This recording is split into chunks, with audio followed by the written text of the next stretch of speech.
Kejaksaan Agung membawa 3 hakim PN Surabaya ke Jakarta. Ketiga hakim akan dipindah penahanan ke Rutan Salemba Cabang Kejagung dari Rutan Kejati, Jawa Timur.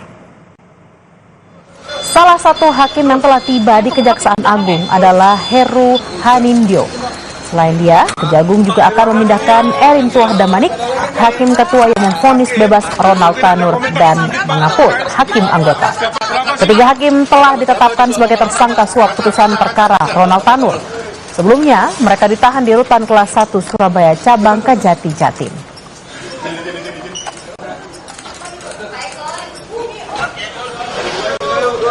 Pada saat nyaris bersamaan, saudara, mantan pejabat MA Zarofica kembali diperiksa Badan Pengawas MA di Kejagung.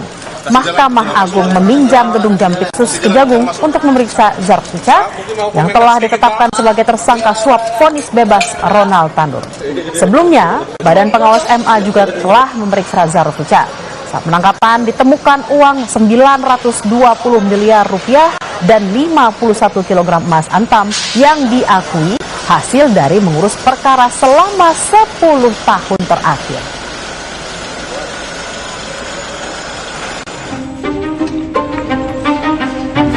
Tim penyidik Kejaksaan Agung menetapkan Ibu Ronald Tanur Meriska Wijaya sebagai tersangka kasus dugaan suap atau gratifikasi dalam vonis bebas Ronald Tanur.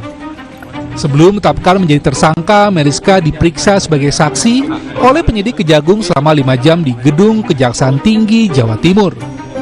Ibu Ronald Tanur melalui tersangka LR diduga menyuap hakim PN Surabaya agar Ronald Tanur bebas dari hukuman.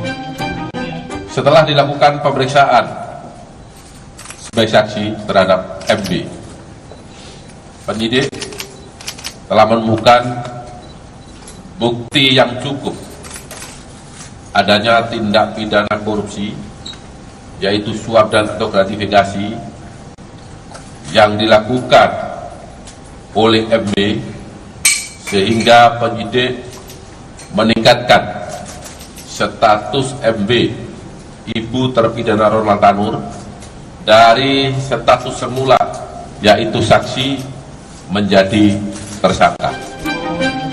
Meriska menjadi tersangka kelima dalam penyidikan perkara kasus dugaan suap dan gratifikasi atas vonis bebas Ronald Tanur.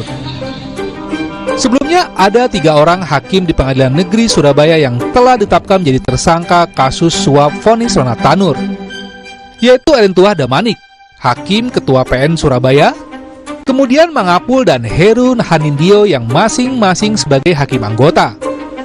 Kemudian ada 1 orang pengacara Ronald Tanur, yaitu Lisa Rahmat, dan ada Zarof Rikar, mantan Kepala Balitbang Diklat Hukum dan Peradilan MA sebagai maklar kasus. Pihak kuasa hukum tersangka menegaskan bahwa kliennya akan patuh pada proses hukum yang dilakukan Kejaksaan Agung. Dan taat akan proses hukum yang ada. Kita percayakan semua pada pihak Kejaksaan Agung, Kejaksaan Tinggi Jawa Timur. Pak, tadi diperiksa berapa jam tadi, Pak? Kurang lebih 5 jam. 5 jam. Ada berapa pertanyaan tadi yang disampaikan? Yang ditanyakan lebih lanjut ke pihak penyidik. Untuk proses upaya. Usai ditetapkan sebagai tersangka, Meriska Wijaya langsung digelandang oleh penyidik menuju rumah tahanan kelas 1 Surabaya Cabang Kejaksaan Tinggi Jawa Timur. Ia akan ditahan selama 20 hari ke depan di Rutan Kejati, Jatim guna mempermudah proses pemeriksaan dan pengembangan penyidikan yang masih berlangsung. Nyoman Deni, Kompas TV Surabaya, Jawa Timur. Informasi usai jeda, saudara, Kejaksaan Agung pindahkan